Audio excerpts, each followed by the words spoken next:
The Empire Christian Horner's Red Bull collapsed like a house of cards. But who is the man who dares to assume this burning throne? Laurent Mekies, a name many have heard but few know in depth, emerges as the key player in a turnaround that could change the course of the season. In today's video, you'll discover all the details about Mekies' rise to the top of Red Bull. We'll show you what really happened behind the scenes to lead to Horner's dismissal, why the team faced such a sharp drop in performance in 2025, and how this change directly impacts Max Verstappen's future. So stay until the end, like, and subscribe to the channel. The decision came almost as a surprise. Horner had been at the helm of the team since 2005, leading Red Bull to 6 constructors' titles and 8 drivers' titles. With 124 victories and an overwhelming dominance in the Vettel-Verstappen era despite a contract running until 2030, the team's unstable performance and rumors about performance-related contract clauses created a stormy atmosphere. The official statement confirmed, Horner has been relieved of his operational duties, effective immediately. The big sin? The drop in performance. By 2025, Red Bull had stalled at 4th place in the Constructors' World Championship, with only 172 points, far from the dispute for the top, situated 288 behind leader McLaren. Horner himself went as far as to describe the season as a development marathon, admitting that the team had been outperformed by McLaren since the beginning of the year. Max Verstappen, the undisputed star, lost patience with the car's instability and even publicly posted emotional thanks to Horner, a mixture of gratitude and uncertainty. Furthermore, figures like Adrian Newey, moving to Aston Martin in March 2025, and Jonathan Wheatley left, leaving a technical and strategic vacuum. There's also the specter of allegations of inappropriate behavior with a female employee, investigated and always denied, but with repercussions that never completely dissipated, putting Horner under constant pressure. The moment of the announcement was captured and leaked on social media.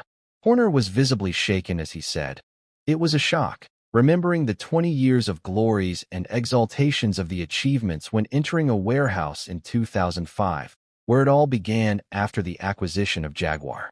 Moved." He described his mission as the greatest privilege of life. Well, the name Laurent Mekies did not arrive by chance. Born in April 28, 1977 in Tours, France, he built a career that spans virtually every level of Formula One, from small teams to the sport's technical and governmental elite. With a degree in mechanical engineering from the prestigious ESTECA in Paris and a master's degree in automotive engineering from Loughborough University, his resume is already impressive. Let us know in the comments if you think the new CEO will succeed at Red Bull. In the early 2000s, Mekies became one of the rare engineers to enter F1 at the very beginning of his career. He debuted at Arrows, responsible for engine performance in 2001, and then moved to Minardi in 2002, working as a track engineer for drivers like Mark Webber, which already connected him indirectly with the Verstappen family. The turnaround came in 2005, when the team was acquired by Red Bull and renamed Toro Rosso, now Racing Bulls. Mekies was promoted to chief engineer, helping guide the team to historic victories at the 2008 Italian GP with Sebastian Vettel. It's clear that, even in smaller teams, Mekies demonstrated technical competence and leadership. He spent almost a decade at Faenza, 2006 to 2014, enduring the pressure as he rose through the ranks at Toro Rosso and established himself as a developer of talent and competitive structures. In 2014, he sought new frontiers by migrating to FIA, holding the position of safety director and then deputy race director of the category there. Mekies played a central role in the design and implementation of the cockpit halo, one of the biggest safety changes in Formula One history. In addition, he coordinated performance and R&D departments, gaining a privileged view of the category's regulations and control structure. The career took off at that moment, and in September 2018, Ferrari invited Mekies to take over as sporting director. He quickly excelled, and in 2021 was promoted to deputy team principal e-racing director. Under his command, the Scuderia conquered 7 victories only during his period, maintaining strong performance despite the pressure that always permeates Maranello. However, in the mid-2023, he decided to seek new challenges and returned to Faenza as team principal of the renamed Racing Bulls team in early 2024 there. He led a complete restructuring of the team, recruited new talent, strengthened the technical infrastructure at the Milton Keynes campus, and helped elevate a young, evolving structure, including the delicate management of Daniel Ricciardo's departure in 2024. And now we come to the apex. In July 9, 2025, Mekies received the call to take over Red Bull Racing as CEO and team principal.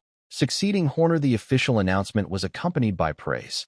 "The team is the most brilliant," he said at Silverstone, alluding to the technical ability, talent, and the team of people who passed him by on the track.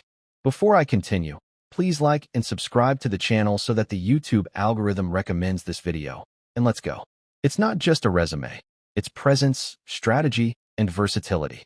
He's proven himself to be a technical engineer, structure builder, crisis manager, people manager, and political negotiator, from the FIA to Ferrari, and now, facing the biggest challenge of his career, leading Red Bull itself, under pressure for immediate results, new rules for 2026, and the mission of convincing no less than four-time world champion Max Verstappen to stay.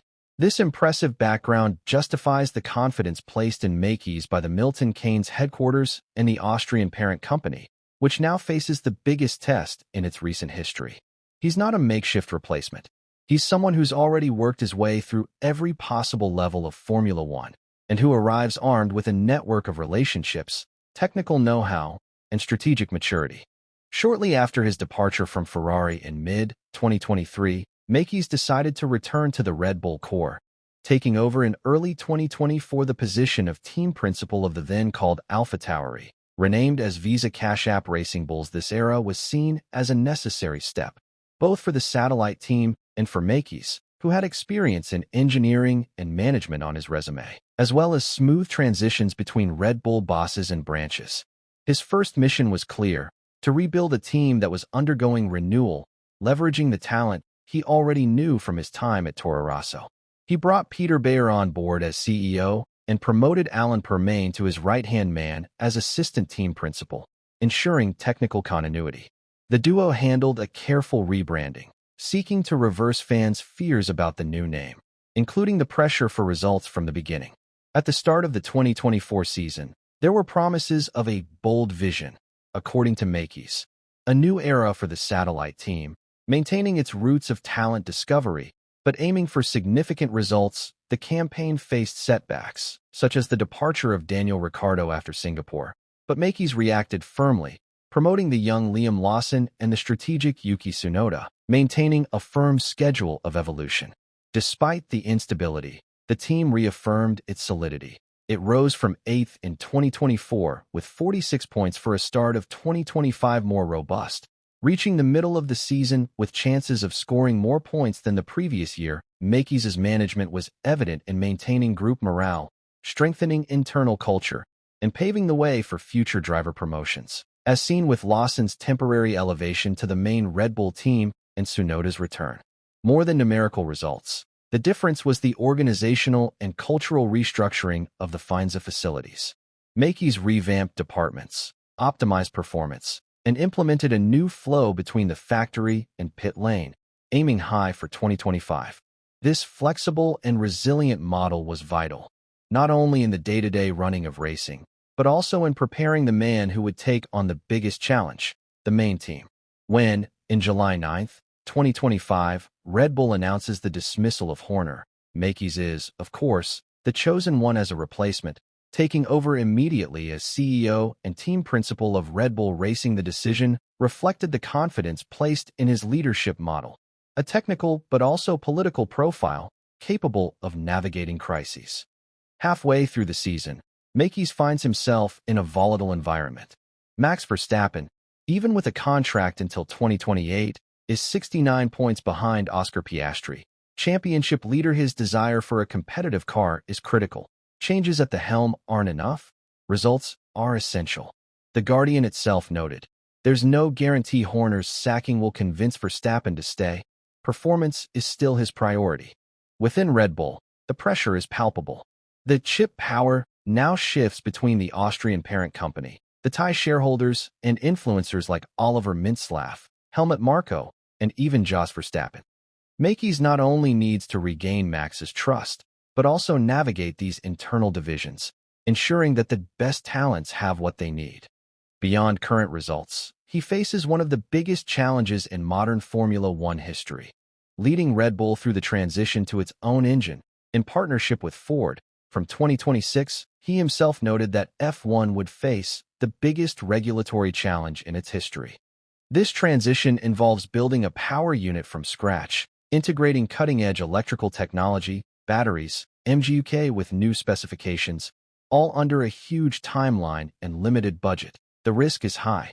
If it fails, Red Bull could fall behind rivals like Mercedes, Ferrari, and even Audi. He already knows this reality. As Vettel and Horner announced in the past, we would be well positioned, but the technical complexity is brutal. Your role now is to coordinate engineering, aerodynamics, testing, logistics, and manage morale throughout this process. But tell me, what did you think of this video? Let me know in the comments. I'd love to hear your thoughts. Like and subscribe to the channel so you don't miss a thing.